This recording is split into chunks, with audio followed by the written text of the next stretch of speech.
When it comes to vlogging cameras, I want to share the information that you most want and need to know. And right now, everybody's main question is whether or not the firmware update on the Canon G7x Mark III has effectively fixed its autofocus issues. A lot of you bought this camera when it was released and then later returned it when you realized that its autofocus system barely even worked. And now that Canon has released that firmware update promising to improve the autofocus, you're trying to decide if you should buy it again, or if you should stick with the G7x Mark II, or if you should just switch to Sony. So in this video, I will share my honest opinion on the G7x Mark III firmware update and whether or not I think it has fixed the autofocus issues enough to make the camera worth buying or buying again. And if you don't know the full story about the infamous Canon G7x Mark III and why this firmware is so important, then I'll also fill you in on the drama that led us up to this point. And finally, if you're trying to figure out which vlogging camera you actually should buy, then you should know that I am planning a full video to outline the pros and cons of each alternative, so be sure to subscribe and hit that notification bell so you don't miss that important release. Hi friends, I'm Alicia and this is AMATV, where I help you level up your travel vlogging skills. And having a vlogging camera that can capture awesome shots anytime, anywhere is absolutely key for optimal content creation. The Canon G7x Mark II has been known as the best vlogging camera on the market for a very long time and for very good reasons. It's amazing in low light situations thanks to its 1.8 aperture lens, it's got awesome image stabilization, a built-in ND filter, a compact design, a perfect flip-up screen, and an easy-to-use touchscreen. And of course, it's got the overall look and color science of a Canon camera. That's a thing that people really value. So here's a quick rewind of my history with this camera. In early 2016, I bought the Canon G7x Mark I. I took it to Bonnaroo, where the bigger cameras I owned were not allowed. It performed brilliantly in low light and was a breeze to vlog with. I fell in love. But I quickly switched it up because yay, the G7x Mark II was released. Again, love. I took it to Burning Man. It survived a week on the playa and performed brilliantly, although it did collect some dust. Still, I took it vlogging around Europe, Asia, and even the Middle East, where it collected some more dust. But still, it was amazing. But after a few years, I expected the Canon would release the next model soon, so I waited, and I had a baby. We got the perfect shot of her birth in a dimly lit room using the G7x Mark II. And then finally, just as my baby was about to go off to college, Canon announced the release of the G7x Mark III, and I was stoked. I jumped on the pre-order and I received it in early August 2019, just a few months ago. The Mark III's new silver and black body option was very appealing to me, and the upgrade was promising too. It now had the ability to shoot 4K uncropped, 120 frames a second, super slow motion, and it had an external audio input, finally. Everyone also sort of assumed that the Mark III had everything the Mark II had, except it would be better than the Mark II, naturally, but it wasn't. Everybody quickly discovered that the G7x Mark III not only had terrible autofocus, but features like the 120 frame rate in the 4K were flawed due to overheating and a host of other crippling issues. Of course, the Mark III added some benefits, but the balance of pros and cons just got completely out of whack due to the terrible autofocus.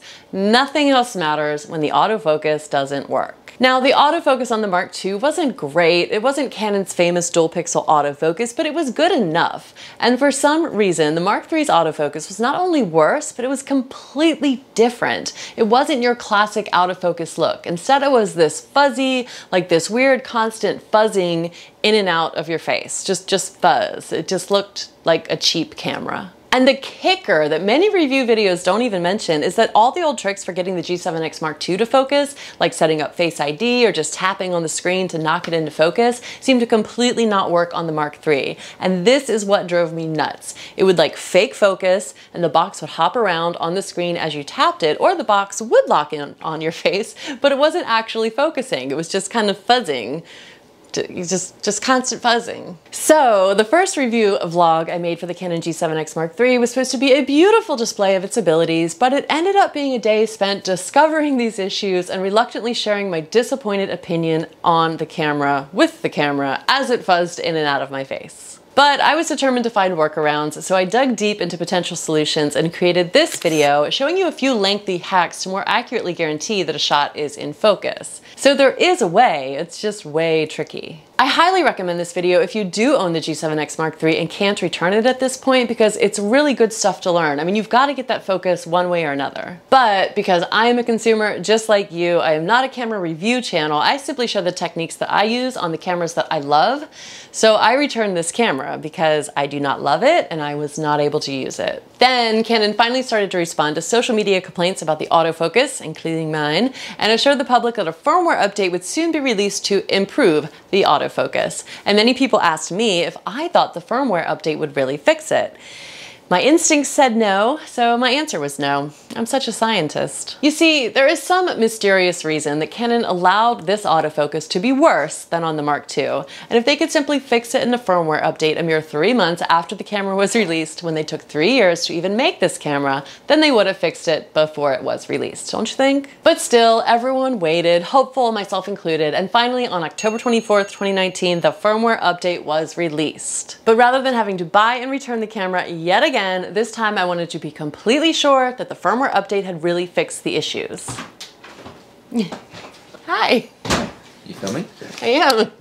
Oh, well, hello people of YouTube. You didn't want me to go through that again, did you? Absolutely not. The G7X? Oh, jeez. It was very emotional. Yes, the G7X. Do I cut through this part? Yeah. Where do I go? Okay. I'm just going to go around the back. Bye. Okay, bye. So here we are. The firmware update has been in the wild for about 3 weeks now, and I've been getting feedback from those of you who do own the camera and carefully analyzing the review videos about it. So I have seen them all, from the big tech channel reviews to the small creators simply testing out their new cameras. And I'm sorry guys, I hate to tell you, I do not think that the firmware update on the G7X Mark III has fixed its autofocus issues. What it did was offer a second subpar autofocus mode that you can choose to use. So mode 1 is the new and improved, and then mode 2 is the original autofocus. And that was my first real red flag. If Canon was actually acknowledging that the autofocus was terrible on the Mark III and then trying to fix it, then why not just update it to something better and remove that terrible autofocus, instead of turning it into this mode 2 that's just going to live there inside of the camera and haunt us all forever. But all of that aside, mode 1 does seem to be a tiny bit faster. And for the people who purchased the Mark III and are unable to return it, I'm so glad that this update is available for them. However, I don't think that the update has improved the focus enough to make the camera worth buying, and definitely not enough to make it as good as the autofocus on the Mark II. So I watched the low light tests, the product shots, the long, slow vlogging shots just to see if it can hold a focus. I watched the, attempts at tapping the touch screen and everything in between. A lot of people did a lot of really great tests, but I would listen to creators say, yeah, it looks okay, and I would just sit there and shake my head, just that fuzz. I could still see that fuzz, and it's that fuzz that the G7X Mark II never ever had. And I'm just unwilling to continue to deal with that fuzz in any of my videos, and I wouldn't want anyone who hasn't already purchased this camera to have to deal with that either. And I even listened to some of the pro camera reviewers say, yeah, the focus is better and it's on par for what a camera in the point and shoot lineup should be. It's not Canon's dual pixel, but it's good enough. And I know the creators that said that are literally putting that camera back in the box after the review and going straight back to their 80D or their Sony RX100 if they are using a point and shoot. It's almost like Canon has set the G7X aside for the newbie vloggers who don't know or expect anything better. But the thing is, that is not what the G7X should be about. That's not what the Mark II was about, and that's certainly not why it became so popular. If you're a newbie vlogger who doesn't know any better, that doesn't mean that you don't deserve better. In fact, in the process of seeking out this information, I most enjoyed watching the smaller channels, the people who were just simply testing their own cameras because they need a good camera to vlog with, and they were sharing those tests with everybody just because. Not because they're camera reviewers, but just because they're the people who would actually use this camera, and they're the ones that need to be impressed with its functionalities. There was one guy from a family vlogging channel called Goddard Family Adventures, and he really said it best, and what he said really resonated with me as a mom. He said that he's just a dad making vlogs with his kids, and as a dad, his primary attention is always going to be on his kids, their well-being and safety when they're out and about traveling at amusement parks and things like that. And this is why he needs a camera to perform its basic functions without too much dedicated effort from him. So he can't focus on the focus because his focus is on his kids. And that really is what vlogging is about. It's a less pro way of creating, but that's the reason that vloggers need basic functions to work.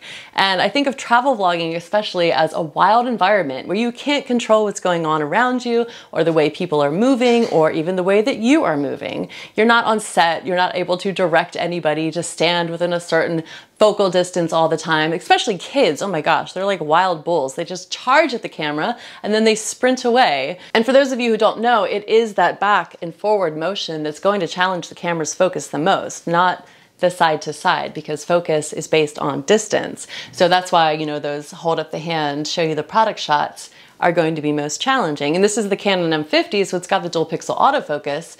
It can handle what I'm doing right now, but the G7x Mark III, if you were to go from here to here, forget it, you're gone. I also saw some of these G7x Mark III autofocus tests where the camera was held at a fixed distance from the subject, you know, vlogging style. And yes, that is helpful in maintaining focus in theory, but vlogging isn't always going to happen that way. Sometimes you have to duck under something or hand somebody something, or you trip over something and you just end up a little bit closer. And if your focus can't keep up with your, just movement when you're out actually living your life, then your shot's gonna be in trouble. So as a longtime G7X user, I hope that my opinion on the matter was more helpful than just showing you autofocus tests and letting you decide for yourself. I hope you don't mind that I did not show you my own tests post firmware with this update, but I just really didn't see any point in it when it was so clear to me that the camera had not really improved that much. I am super grateful for the people who did make the test videos to give me the information I needed to come to this conclusion without having to buy the camera again, and I do want you to decide for yourself.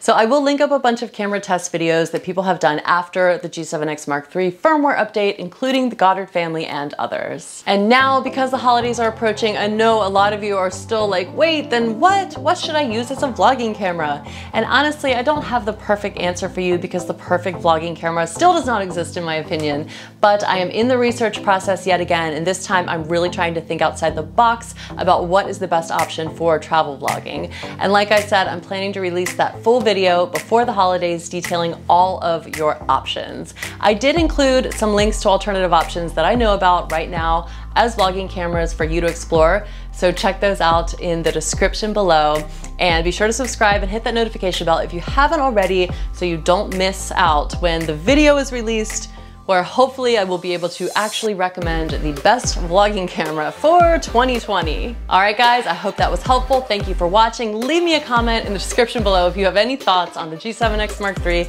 or the firmware update, or tell me what is your favorite vlogging camera, because I would love to know. All right, I will see you guys in the next video. Bye.